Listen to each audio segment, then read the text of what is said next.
This is Tanya Bridge Malone back for another day of work. I don't start till 1, so I got about an hour.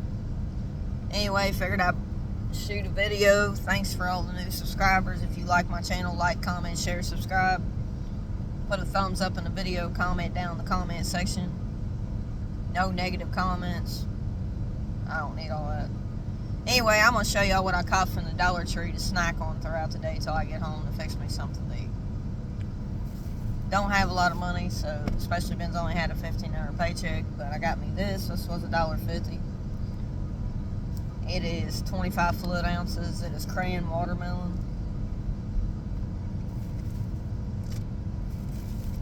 I got me a couple of these to snack on. And I got these with no fork.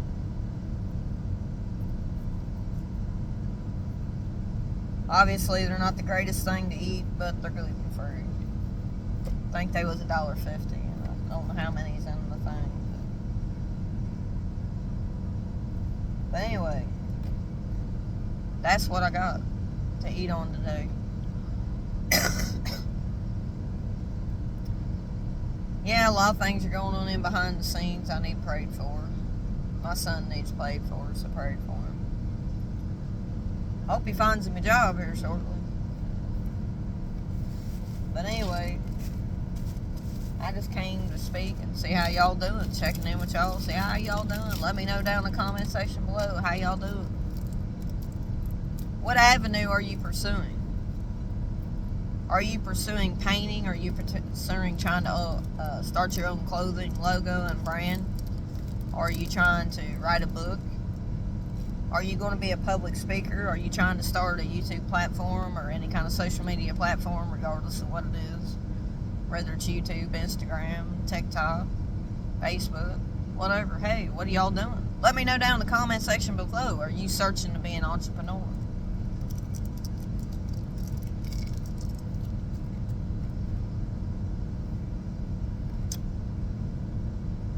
Where's your destination leading you to?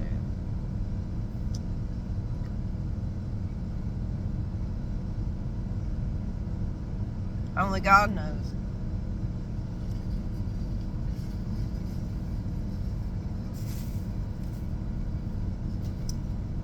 Got my apron. I got today, tomorrow, and Tuesday before I'm off for 2 days. I'll be glad to be off. But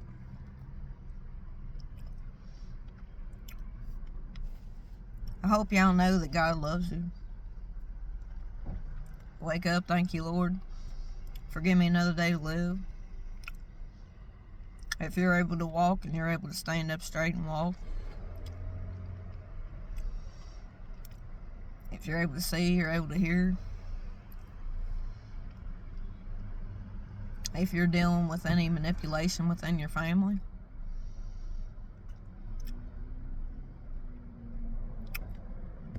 Gaslighting. Toxic behaviors from them. I pray the light of stripes of Christ over your life. Because dramatic events, they don't never go away. They either resurface in the mind on a daily circular pattern. Sometimes it's hard for us to let things go. I mean, we can forgive, but we never forget.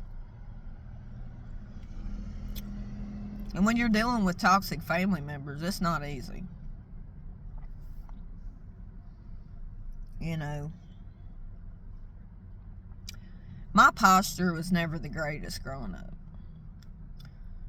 And pretty much my mother's always told me to keep my back straight. And it's hard for me to keep my back straight, I guess, because it just is for me to continue to keep it straight. I try to keep it as straight as possible.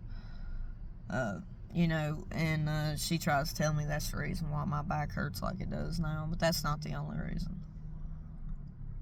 And so I just want to let y'all know that when you have family members come against you and try to take the pain you're dealing with and throw it in your face every day, you know, I know people who's had great posture and still had problems with their back. So now you tell me, you know. I get tired of the negative innuendos thrown through my windows, and I'm tired of people throwing shit in my face every day. It gets old.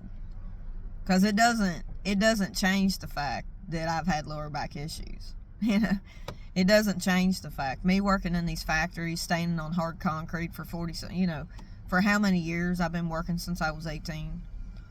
You know, and yeah, I mean, I get tired of people wanting to minimize things that I've dealt with, and they want to use it to plot their ruse and not have no empathy for people. But that's okay, you know. It's whatever. But then people reap what they sow. People that don't have a single friend. This is not all people. This is not including all people, but a lot of people that don't have friends, if they're saved, they're set apart.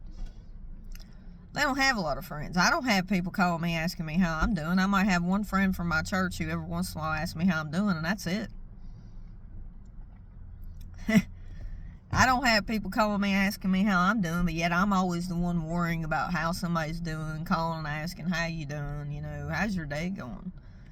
You know, it's nice to have somebody who actually genuinely cares, but to find a friend who genuinely cares about you is a rarity in this world. Because most people are only out for themselves.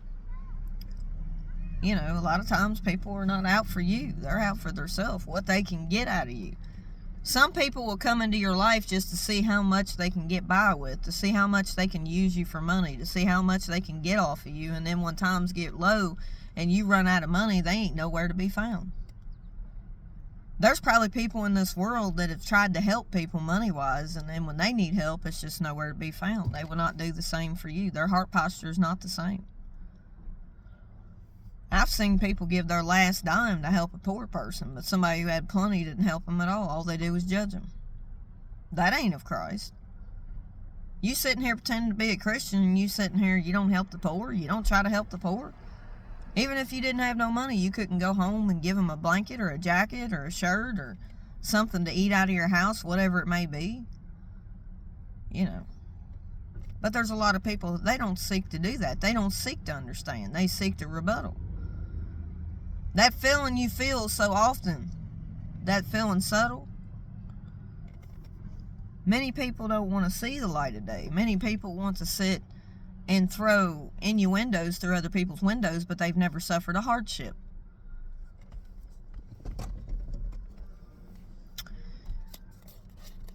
You know, I try to teach my son to bring him up of the Lord. He was saved at 7. I try to tell him the right things to do. I try to help him out. You know, I took him yesterday to get him something to eat, but I didn't have but $44 in my checking account. But I told him, I said, dude, I'll take you to go get you something to eat. I said, but you can't ask me for any more money because I don't get paid till Thursday. You know what I mean? I'm trying to help him the best I can with him not having a job. And it is what it is, but I'm just trying to help him, you know. It's really hard to find a job in this town because there's not that many places in this town to work. I'm for real, y'all. There's not a lot of places in this town to work. There really ain't. So it's not easy to find a job, you know. And my parents are jumping his butt every day, saying they're going to kick him out if he don't get a job by the end of the month, and this and that and the other. That's just added pressure on somebody. I don't know. And unfortunately, my son don't want to work at a restaurant, so that eliminates a lot of jobs out of this town because there's not that many to be found.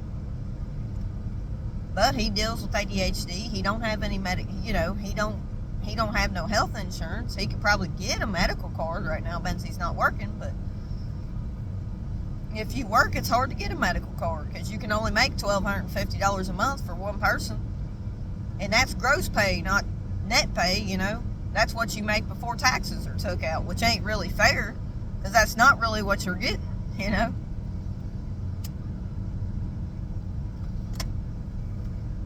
Then you got Trump. He's trying to take away from medical cards, food stamps, Section 8, you know, all that stuff. Trying to take away from disability people. We're trying to take away from people with mental health issues. Just stupid. And I'll be honest, I voted for him, but I'll never vote for him again. You know, and when you don't research people and what they're for and they're against, you don't never know. We didn't have no choice when it came to who was running for president. Neither one of them was worthy of office. You know, and I'm not big on talking about politics on my platform, but I can tell you he definitely ain't what he claimed to be. I don't care what anybody says. Why you want to take away from education? You're cutting back on education. You're cutting back on hospitals, mental health services. You're cutting back on people's stuff. Everything's so damn high out here, you can't afford to live, especially if you're a single person like me.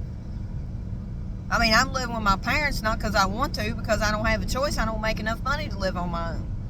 Especially in the last 2 or 3 weeks, I've had a 15-hour paycheck the last 2 weeks. I've been fortunate I had 2 days on there, 15 hours. Week before last, it was 15 hours. Last week, when I got paid on Thursday, it was a 15-hour paycheck. I cleared $179. I mean, how long do you think that money's going to last? You know, I got $24 and something left in my account, and I don't get paid again until Thursday.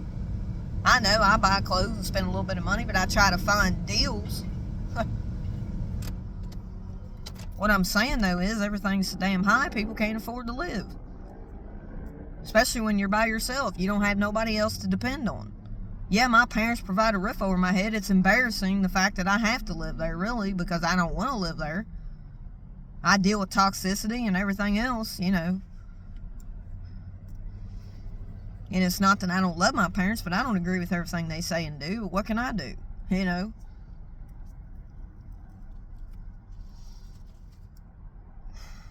I just pray for thine enemies and go forward. I ain't trying to be mean, but my gosh, every day I go to work, I get asked, what time you going in today? What does it make any difference what time I go to work and what time I get off? I don't go around asking people what time they go to work and what time they get off. You're an adult. You can do your own thing. It ain't my place to tell you what to do. My gosh, that's just silly.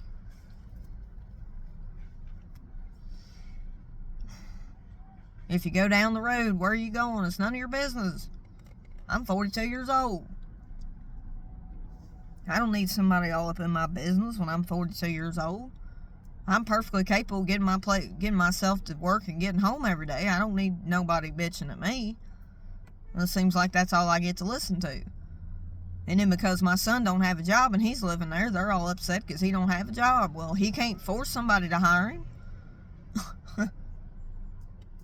I know people looking for a job that have a job and they ain't found one. So especially somebody has a job, it's easier to find a job than it is for somebody who don't have a job.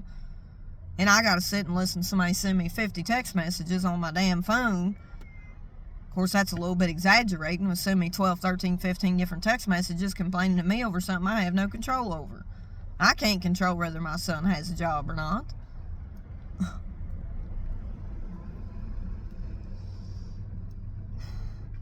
I pray he finds one. He acts like half these places ain't going to hire him because of his background, but I don't know. It's a lot on my shoulders, but there ain't nothing I can do about it. I try to help him out, give him a little bit of gas money, and I gave him $10 worth of gas in his vehicle this week because that's about all I could afford, and I took him out to eat last night at Pizza Hut. Cost me $7.44, and I only had $44 left, but I'm still going to try to see to it that my son eats. But I got to have gas money and cigarette money. Because ain't nobody going to want to be around me without a cigarette. And the damn sure I ain't going to be able to get to work if I ain't got enough gas money.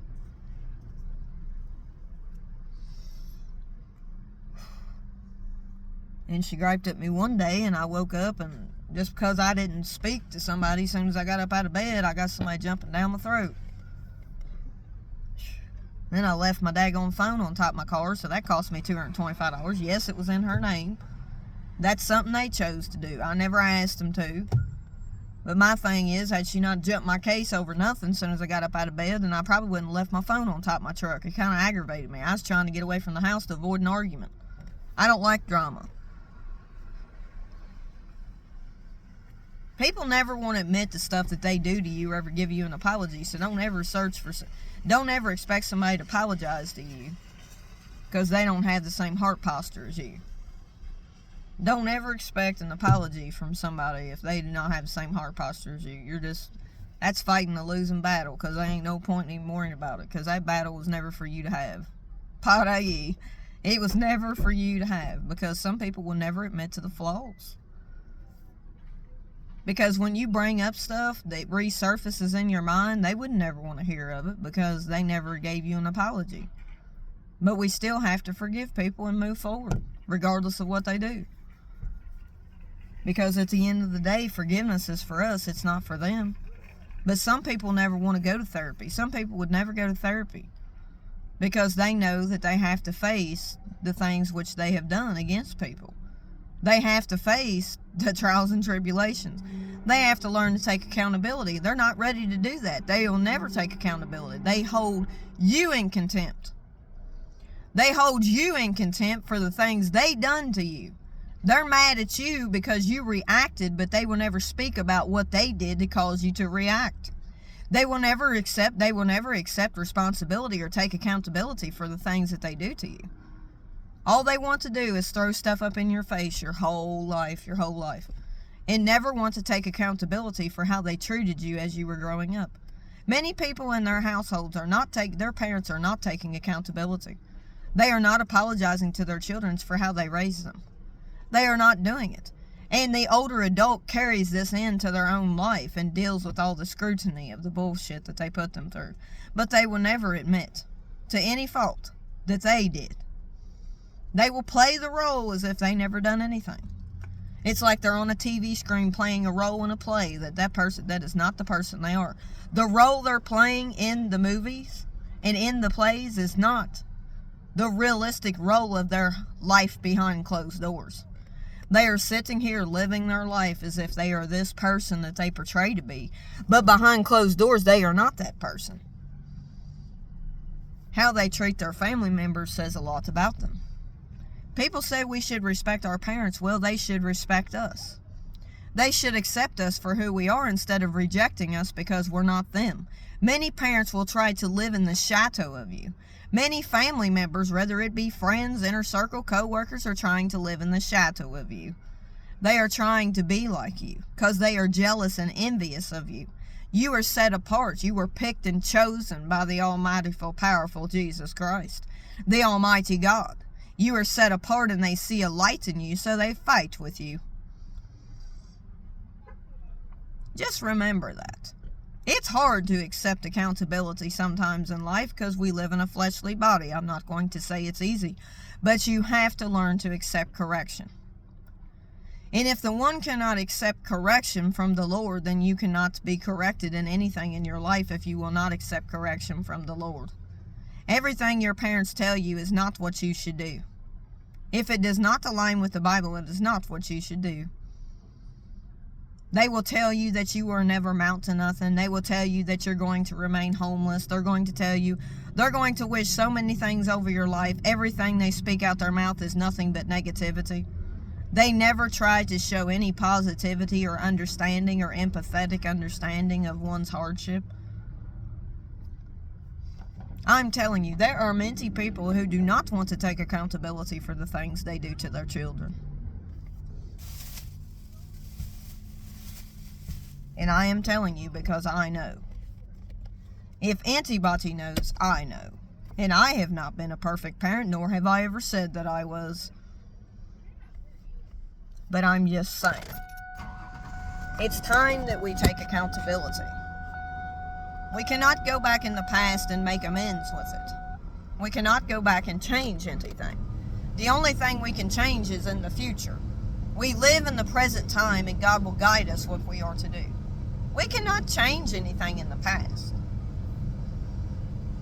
That is something that we have to learn to understand, that we have to walk forward in life, because life does not stop for nobody.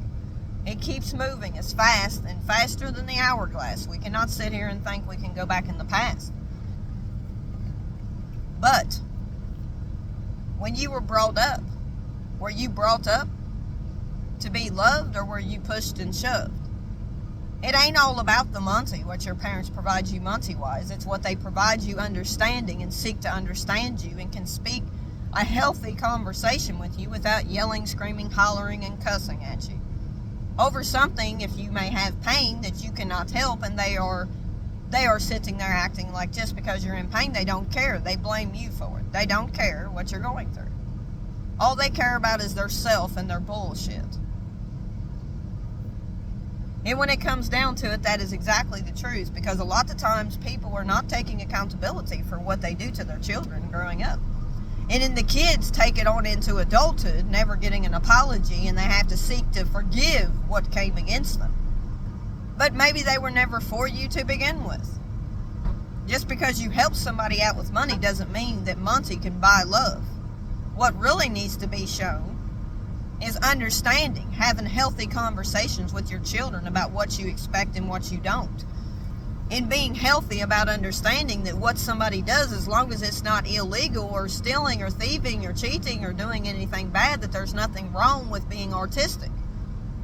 Because you may choose to say, well, I don't like rap. Well, just because you don't like rap don't mean that God doesn't accept Christian rap.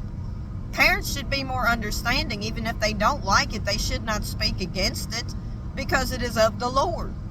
So basically, you are turning away the child that God chose to bring forth good things that are planting fruitful seeds, and you're telling them they will never make it. Or you're not accepting their gift that God placed upon their life. You are rejecting it because it's not what you want them to do. I'm just saying, think about that when you're searching out your purpose. What is your purpose in life? Have you asked the Lord into your heart? For it is very, very vital that you do. For God will be there for you when your family is not there for you. Just because your family is helping providing for you financially or giving you a roof over your head doesn't mean they truly love you. If they loved you, they would accept you for who you are, not ridicule you on the daily for what God chose you to do. Remember that. What God giveth, he never taketh away. And no man on the face of this earth can take away God's purpose for your life. Don't worry about how family members treat you. Just look to Christ, because your identity comes in Christ. It does not come from people. Never seek validation through people, for they will fail you every time. But God will never fail you, for he never forsakes you for any reason. Believe that God is the true God, Jesus Christ, 3 in 1, the Trinity, the remedy, the sovereignty. His favor rains down on you. So don't worry about how other people treat you. Just pray for thine enemies, forgive them, and move forward. Just because you forgive don't mean you have to stay in people's lives. You do not have to. If you're in a toxic relationship, you just tell them you're done. You don't have to put up with it. I feel like shikare. You don't have to. And if you are homeless, I'm praying for you. Because we never know what may happen to us in life, so we should never judge the poor. Piana sharakarashi. God says that he loves you. He wants you to make him the center of your heart by accepting him into your heart. Peace, love, and y'all be blessed.